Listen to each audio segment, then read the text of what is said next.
Hey everybody, welcome to Fit Tip Tuesday.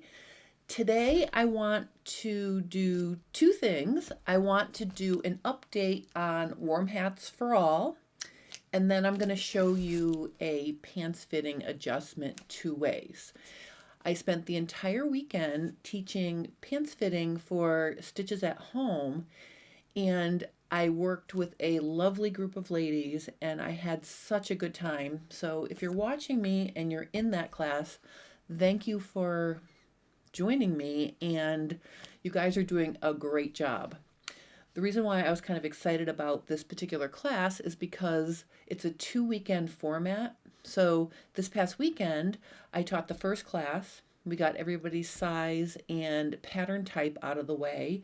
And then I explained how to use your crotch measurement to decide if you needed to adjust the pattern for that, plus a few other things. Then I had the opportunity to schedule appointments for one-on-one fitting sessions with everybody, and I met with several ladies Sunday, and I have some more sprinkled throughout the week. So this is really fun for me and very exciting, and I think everybody is doing an amazing job. Before I get on to some pants adjustments, I just want to remind everybody I am doing this Warm Hats for All promotion, where if you make a hat, either a fleece version or a knitted version, and then you send it to me, I will give you a coupon code for a free PDF pattern. I already received 2 packages in the mail, so I thought it would be fun to open them. And I'm assuming there's hats in here. They have my name on it, and I kind of recognize the names of the people who sent them to me. So let's start with this one. I'm gonna put this one down here for a second. All right, so let's see, I'm just gonna cut it. The first thing I wanna say about this one is Francine sent this all the way from Canada, which that's amazing, right out of the gate that someone would do that. All right, let's see. Hi Jennifer, here is my contribution for the Warm Hats for All. I hope it will help some little ones to keep warm. Happy holidays with your family, Francine. And she did what I asked. She gave me her email, so I'm going to be sending her a coupon code for a free PDF pattern. Look at how cute. Oh, these hats are adorable. Look at that. I didn't make a multi-size pattern, so I'm kind of excited that I got some that are not my pattern, because then there'll be variety. That's so nice. Francine, if you're watching, thank you. All right, so let's see what's in the next one. This is really exciting. So let me just get rid of the tape here. Okay. All right, and then let me just, I know I'm using my semi-good scissors to cut it, but all right. All right, so let me peek inside. Oh my goodness gracious. There's a note. Jen, thanks for the free hat pattern and including your sewing community in the Warm Hats for All project. Merry Christmas, Megan. Let me see. Oh my goodness. Oh my goodness. I am overwhelmed. Oh, wait a minute. Oh, there's a little gift inside too. Oh, that is so sweet. Let's look at these. Oh my God, Meg made me 1, 2, 3, 4, 5, 6, 7. She made me 8 hats. I'm speechless. Meg, thank you so much. You know, I never know what to expect. This was amazing, and this came in less than a week from when I posted it. So, oh, there's all different kinds of fabrics. I mean, they're all fleece, but they're, you know, a bunch of different colors and combinations. Oh, look at this one, has all the cheetah or animal print on the inside. Super soft. Super cool. Wow, this is, I am beyond grateful. All right, so these are going to come with me tomorrow And I'm going to drop them off at my parents'. I go to my mom and dad's every Tuesday and Thursday to help out down there.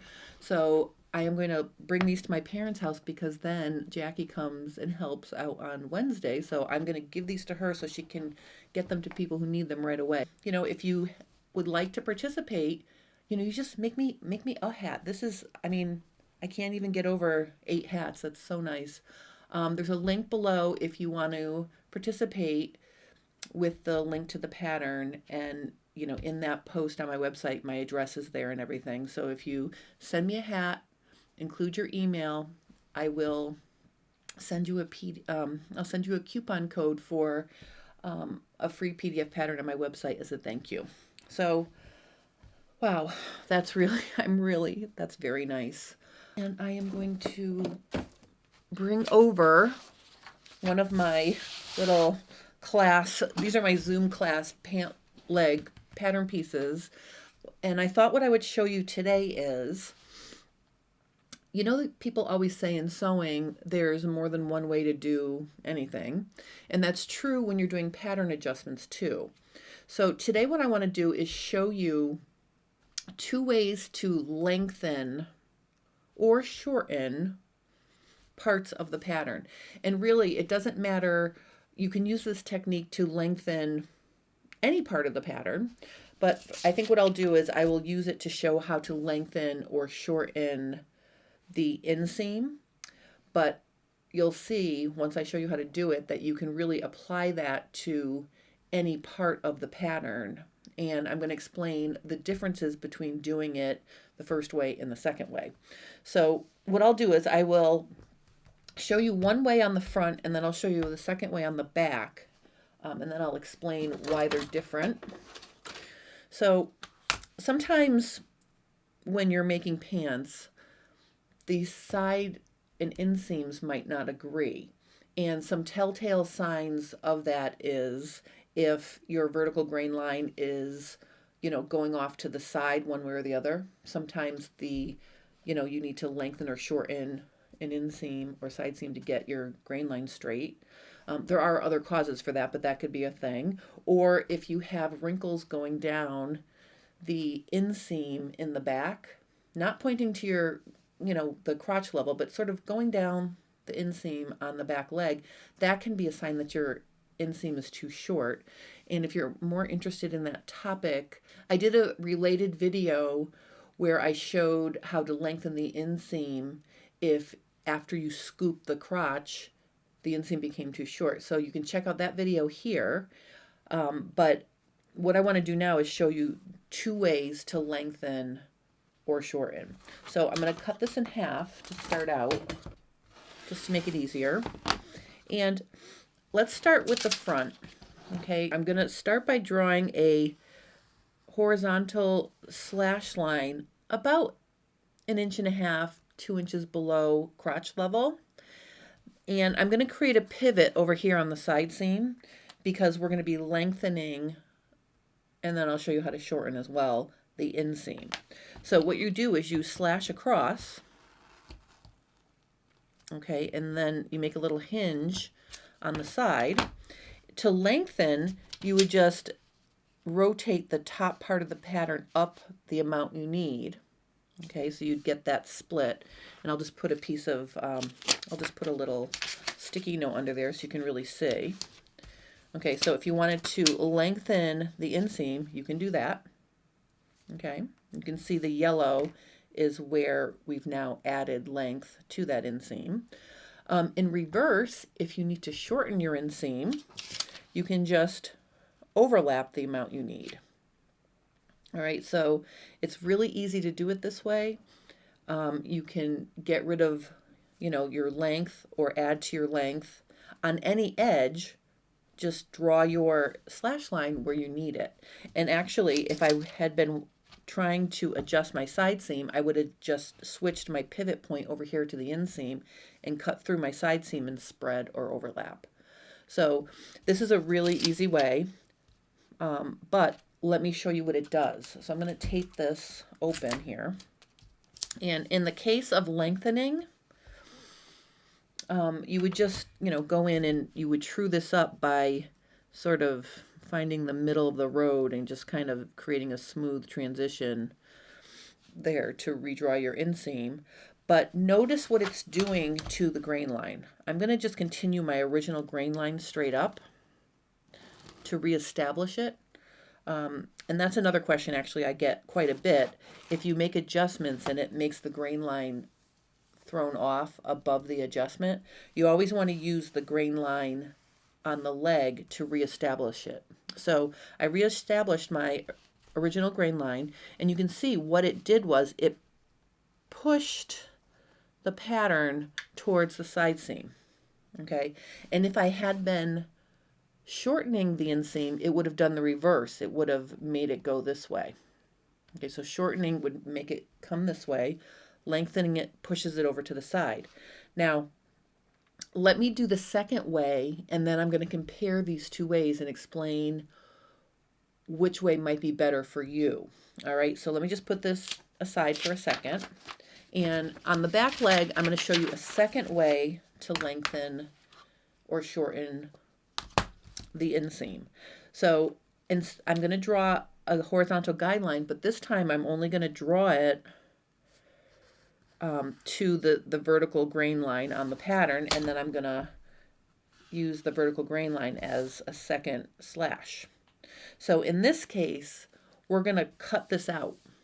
Okay, so instead of creating a pivot, I'm actually going to slash it straight through there and straight through here.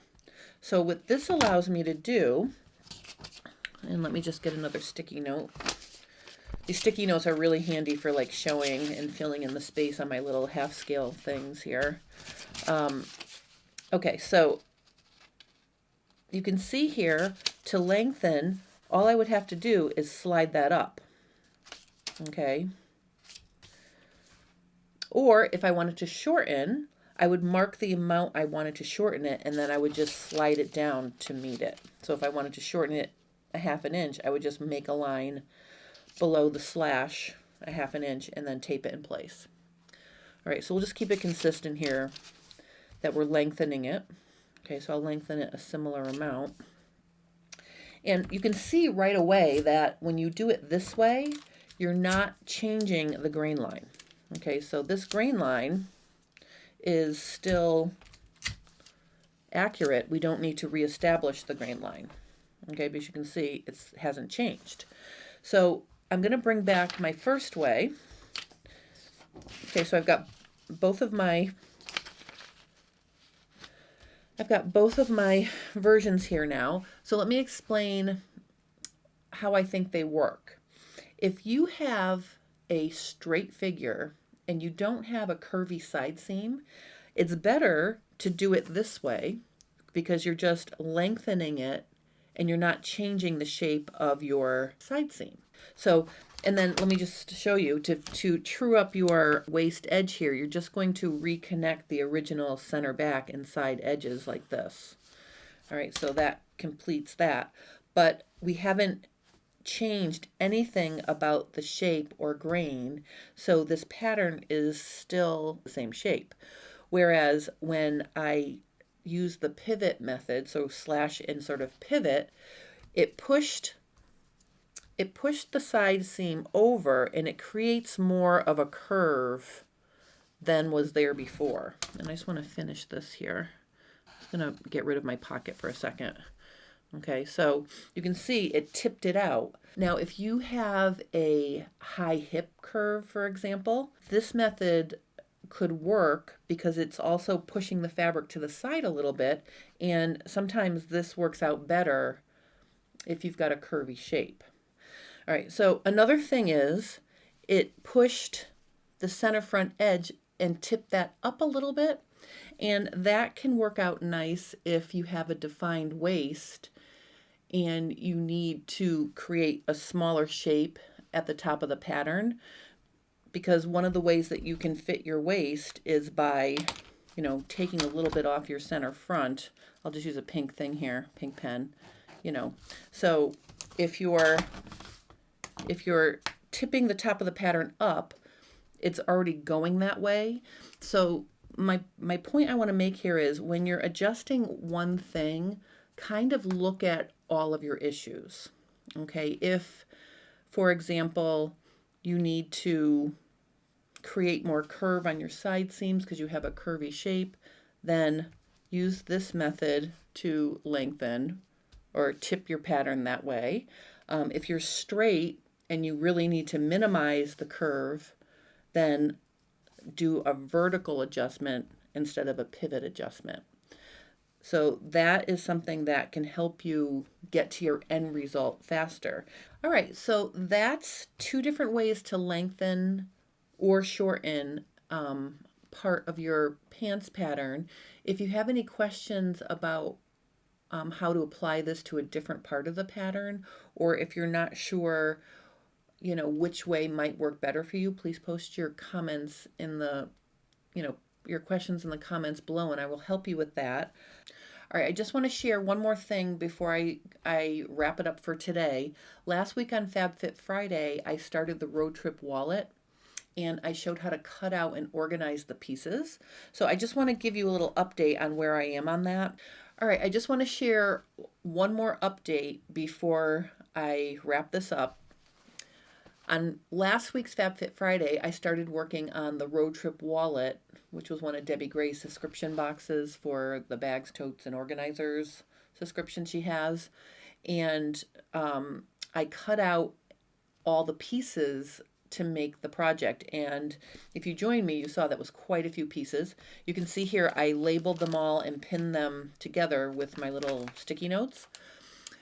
Since then, I've had a chance to fuse the interfacing to the wrong side of all the pieces. And I just want to show you that most of them were really straightforward.